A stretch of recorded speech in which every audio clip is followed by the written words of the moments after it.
GK spirituals பார்வையாளர்களுக்கு எனது பணிவான வணக்கங்கள். தெளிவு குருவின் திருமேனி காண்டல், தெளிவு குருவின் திருநாமம் செப்பல், தெளிவு குருவின் திருவார்த்தை கேட்டல், தெளிவு குரு ஒரு சிந்தித்தல் தானே. சிந்தனைகளோட பிறப்பிடம்னு உங்களுக்கு ஒரு செல்ல பேரை வைக்கலாம். அந்த அளவுக்கு எண்ண அலைகளுடைய சுழற்சியில சிக்கிறவங்க தான் கடகராசிக்காரங்க. அப்படிப்பட்ட கடகராசிக்காரர்களுக்கு இந்த ஆண்டு நன்மையும் தீமையும் கலந்த ஒரு ஆண்டாகவே அமையும் எதிர்பார்க்கலாம். ஏன்னா போன வருஷம் 2024 அதோடைய குறியீடு 8. உங்களுக்கு அஷ்டம சனி நடந்த நேரம் கூட. இப்போ போன வருஷம்லாம் உங்களுக்கு நிறைய பாதிப்பு உண்டு பண்ணுச்சு.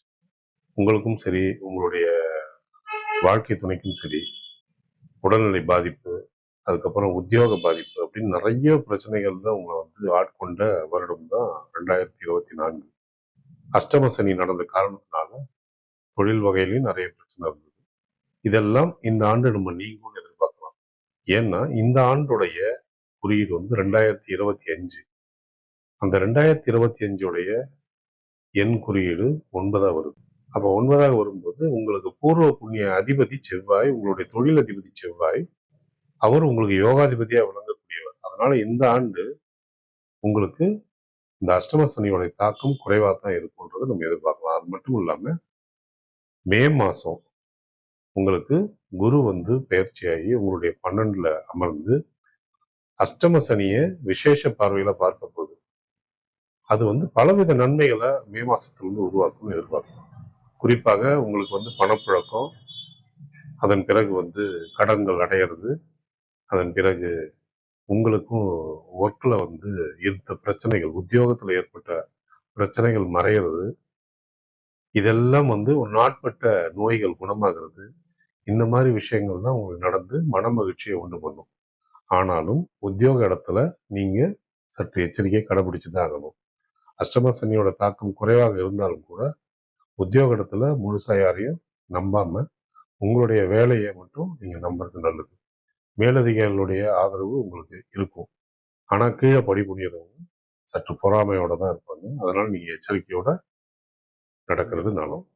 அது மட்டும் இல்லாம ஒரு சிலருக்கு இடமாற்றம் ஏற்படலாம். ஆனால் பிப்ரவரி, ஜூன், ஜூலை மாதங்களில் உத்தியோகம் பண்றவங்களும் சரி, சொந்த தொழில் பண்றவங்களும் சரி, மிகுந்த எச்சரிக்கையை கடைபிடிக்க வேண்டியது அவசியம்.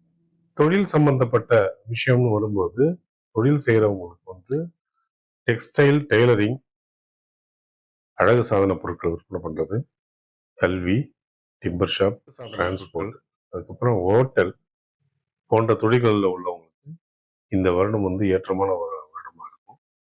இது சம்பந்தப்பட்ட உத்தியோகங்கள் இருக்கிறவங்களுக்கும் இது ஒரு நல்ல வருடமா அமையும் எதிர்பார்க்கலாம். அசுப செலவுகள் குறைஞ்சு சுப செலவுகள் அதிகமாகிற நேரம்.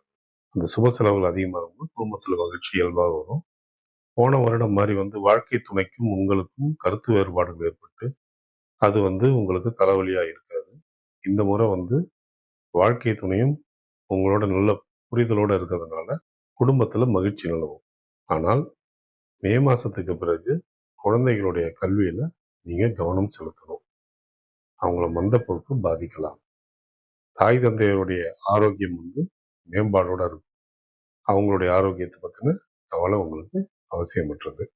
குறிப்பா உங்களுக்கு நாட்பட்ட நோய்கள் குணமாகிறதும், கடன்கள் அடையிறதும், அதுக்கப்புறம் மனசுக்கு மகிழ்ச்சி தரக்கூடிய ஆன்மீக பயணங்கள் அமையறதும் இந்த வருடத்துடைய சிறப்பு பலனா சொல்லலாம்.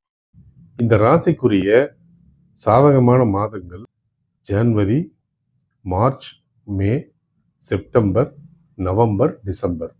இந்த மாதங்கள்ல உங்க மன மகிழ்ச்சிக்குரிய சம்பவங்கள் உங்களை சுத்தி நடக்கலாம். உத்தியோக நிலையிலும் சரி, தொழில் நிலையிலும் சரி நிறைய முன்னேற்றங்கள் ஏற்படலாம். குடும்பத்துல சந்தோஷமான விஷயங்கள் நடந்தேறலாம். இந்த ராசிக்குரிய பாதகமான மாதங்கள் பிப்ரவரி, ஜூன், ஜூலை, அக்டோபர். இந்த மாதங்கள்ல நீங்க எச்சரிக்கை கடைபிடிக்கிறது நல்லது. இந்த மாதங்கள்ல உங்களுக்கு தேவையற்ற சண்டை சச்சரவுகளோ அல்லது தேவையற்ற வம்பு வழக்குகளோ ஏற்படுறதுக்கான வாய்ப்புகள் உண்டு. அல்லது எதிர்பாராத இழப்புகளோ அல்லது எதிர்பாராத விபத்துகளோ நடக்கிறதுக்கான வாய்ப்புகளும் இருக்கிறதுனால நீங்க அந்த மாதங்கள்ல நீங்க தினசரி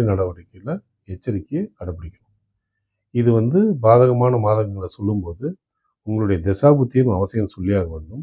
இதில் சொல்லப்பட்டிருக்கிற பலன்கள் எல்லாமே உங்களுக்கு நல்ல திசாபுத்திகள் நடந்திருந்தால் இதில் உள்ள கெடுபலன்களை பற்றி நீங்கள் கவலைப்பட வேண்டிய அவசியமே இல்லை.